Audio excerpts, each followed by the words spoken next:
Donc nous continuons notre étude du dernier jour d'un condamné, le chapitre 36. Donc comme d'habitude, je vais lire, puis après je vais relire tout en expliquant et en signalant les figures de style présentes. Je me souviens qu'un jour, étant enfant, j'allais voir le bourdon de Notre-Dame. J'étais déjà étourdi d'avoir monté le sombre escalier en colimaçon, d'avoir parcouru la frêle galerie qui relie les deux tours, d'avoir eu Paris sous les pieds, quand j'entrais dans la cage de pierre et de charpente où pend le bourdon avec son bâton qui pèse un millier. J'avançais en tremblant sur les planches mal jointes, regardant à distance cette cloche si fameuse parmi les enfants et le peuple de Paris, et ne remarquant pas sans effroi que les auvents, couverts d'ardoises qui entourent le clocher et leurs plans inclinés, étaient au niveau de mes pieds.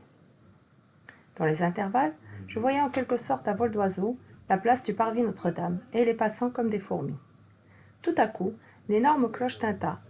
Une vibration profonde remua l'air, fit osciller la lourde tour. Le plancher sautait sur les poutres. Le bruit faillit me renverser. Je chancelais, prêt à tomber, prêt à glisser sur les auvents d'ardoises en pente. De terreur, je me couchai sur les planches, les serrai étroitement de mes deux bras, sans parole, sans haleine, avec ce formidable tintement dans les oreilles. Et, sous les yeux, ce précipice, cette place profonde où se croisaient tant de passants paisibles et envieux. Eh bien, il me semble que je suis encore dans la tour du Bourdon. C'est tout ensemble un étourdissement et un éblouissement. Il y a comme un bruit de cloche qui ébranle les cavités de mon cerveau. Et, autour de moi, je n'aperçois plus cette vie plane et tranquille que j'ai quittée, et où les autres hommes cheminent encore, que de loin, à travers les crevasses d'un abîme. L'auteur fait un retour en arrière. Il va se remémorer un souvenir d'enfance. Étant enfant, il était parti voir le bourdon de Notre-Dame. Donc évidemment, Notre-Dame de Paris, la cathédrale. Et le bourdon de Notre-Dame, c'est la grande cloche qui se trouve à Notre-Dame. Et c'est, en termes de poids, c'est la deuxième plus grosse cloche de France. Donc, j'étais déjà étourdi d'avoir monté les sombres escaliers en colimaçon. Donc, un escalier en colimaçon, je vous ai mis une photo de l'escalier en colimaçon. C'est un escalier qui tourne pour monter. D'avoir parcouru la frêle galerie qui lie les deux tours, donc frêle, toute petite, toute fragile, donc effrayante pour un enfant de son âge, bien sûr, à cette époque. D'avoir eu Paris sous les pieds. Donc, il est passé par plusieurs étapes avant d'atteindre ce bourdon. Donc, il est passé par des endroits qui, pour un enfant, sont terrorisants, effrayants. Et il arrive enfin à la fameuse cloche, au bourdon, avec son bâton. Le bâton, c'est le bâton du milieu, celui qu'on va faire bouger pour faire sonner la cloche. Donc, qui pèse un millier. Donc, je vous rappelle, je vous l'ai dit, c'est l'une des plus grosses cloches de France. J'avançais en tremblant sur les planches mal jointes, regardant à distance cette cloche si fameuse par les enfants et le peuple de Paris. Évidemment, non seulement la cathédrale Notre-Dame est connue, mais en plus, ce bourdon est très fameux parmi le peuple de Paris jusqu'à aujourd'hui. Je signale quand même que ce bourdon n'est plus activé. Il n'est activé que dans des occasions spécifiques parce qu'il appartient au patrimoine national et étant donné que c'est une très grande cloche, avec un bâton qui est énorme, donc de peur de l'abîmer ou de la fêler avec les coups, donc on ne la fait teinter qu'à des occasions extrêmement exceptionnelles. Et remarquons, pas sans effroi, que les auvents couverts d'ardoises qui entourent le clocher, de leur plan incliné, étaient au niveau de mes pieds. Donc, ils montent. Je vous ai mis une photo des auvents de Notre-Dame. Donc, ce qu'ils ont de particulier, c'est que ce n'est pas des fenêtres normales. Ce sont des fenêtres qui vont atteindre le plancher. C'est-à-dire, une fois debout, c'est comme si vous étiez sur un balcon, mais qu'il n'y a pas de protection. Donc, vous ne pouvez pas évidemment vous rapprocher du bord parce que c'est effrayant. Donc là, il n'y a rien, il n'y a pas de barrière. Les ouvertures sont au niveau du sol. Et les passants comme des fourmis, bien sûr. Les passants comme des fourmis, évidemment, comparaison.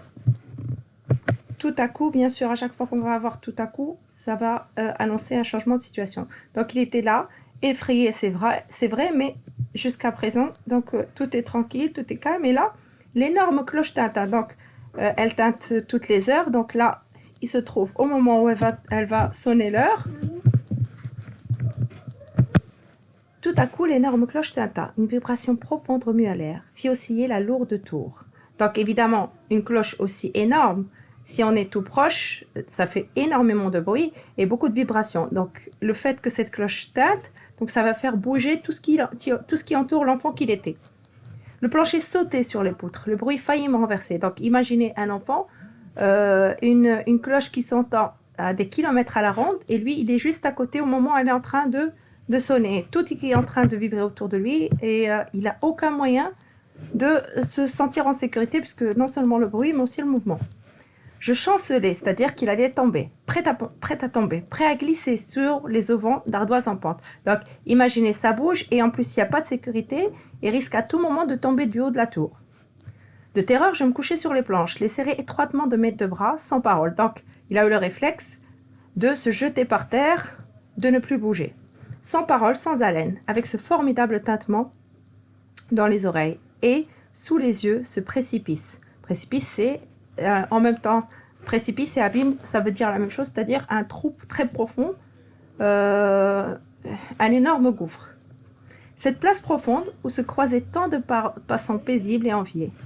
Alors que lui, il est en danger de mort, les gens en bas, ils sont inconscients de ce qui arrive à l'enfant qui est en haut, donc ils vivent, ils sont paisibles, ils sont tranquilles, ils ne ressentent rien. Donc pourquoi ce souvenir? Parce qu'évidemment, ça lui rappelle sa situation d'aujourd'hui. Les gens sont là, tranquilles, vivent leur vie, alors qu'il y a un homme qui va mourir. Donc en parallèle avec ce qu'on a vu dans le chapitre 35. Eh bien, donc il revient à la réalité, il revient à l'instant où il est, à son présent.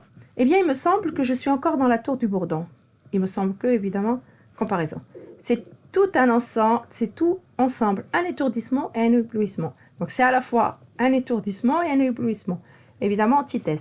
Il y a comme un bruit de cloche qui ébranle les cavités de mon cerveau. Comparaison. Donc, il a l'impression que le bruit de la cloche, il y a le même bruit dans sa tête qui est en train une cloche qui est en train de sonner dans les cavités de son cerveau. Et autour de moi, je n'aperçois plus cette vie plane et tranquille que j'ai quittée. Et où les autres hommes cheminent encore. Donc les autres hommes, ils font leur chemin, ils ne sont pas conscients de ce qui arrive lui. Que de loin et à travers les crevasses d'un abîme. Donc il a cette sensation de tomber dans un trou alors que les autres n'en sont même pas conscients. Je vous ai expliqué tout à l'heure, là vous les avez dans le texte. Donc le bourdon de Notre-Dame, c'est le plus gros, donc j'ai mis 2 L, c'est pas grave. Le plus gros bourdon de la cathédrale de Notre-Dame de Paris, et puis la deuxième plus grosse cloche de France. Un escalier en colimaçon, vous avez sur l'image. Frêle, ça veut dire délicat, fragile. Donc, les auvents de Notre-Dame, vous avez l'image, je les ai entourés.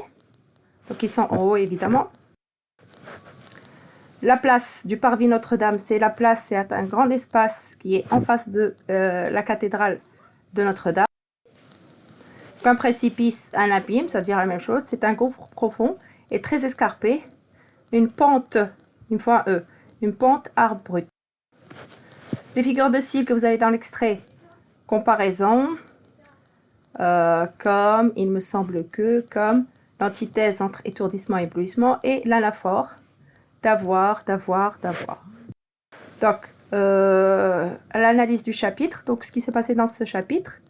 Il se rappelle ensuite du jour où il allait voir Notre-Dame, la grande cloche de Bourdon, et il est monté en haut de la cathédrale de Notre-Dame de Paris, évidemment, et lorsqu'il a évité une chute mortelle, lors de son ascension des auvents de la cathédrale.